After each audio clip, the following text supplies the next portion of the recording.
Okay, what am I doing here? Anybody have a guess?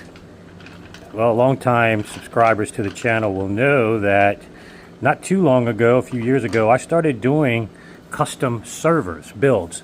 But two things I was very unimpressed with in the hobby with existing servers. Number one, the aesthetic profile was terrible. A lot of them are just stamped aluminum chassis, Chinese-based chassis.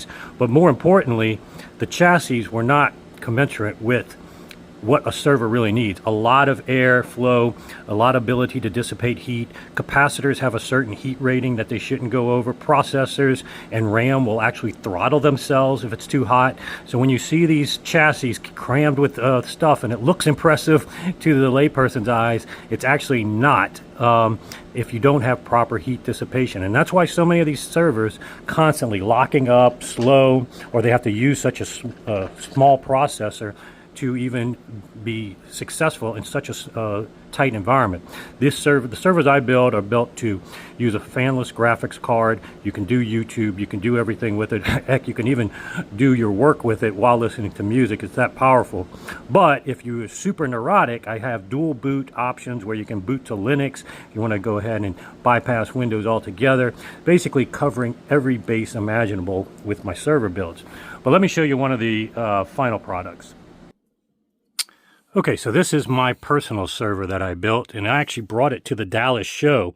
And in some respects, it took as much attention as these hypersales did for various people. In fact, David Solomon of Qobuz, although he's kind of changed his position, he was wanting a contract with me to build these as Qobuz-related servers for audiophiles. But this is not meant to be off-the-shelf type build. This is meant to be one of a kind.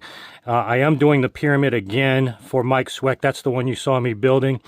He was so impressed with the audience response in Dallas. He wants one to bring to the shows. It'll be black, and it's not going to have this pillar type stand, at least as of now. But I'm also working on some other things to maybe revive doing this on a bigger basis, since there was so much demand. If you are interested, right now I'm just doing it for family, friends, people in the WhatsApp group. But if you do have any interest, I do have some new techniques too I'm going to put into mics and also retrofit to mine to address some issues that if you're using in the Windows environment versus Linux, that can even the score. So anyway, just wanted to give you guys a little update there. I'm showcasing a lot of stuff behind the scenes that you guys don't see, the Primaire and my server, as well as the Bach and the potpourris.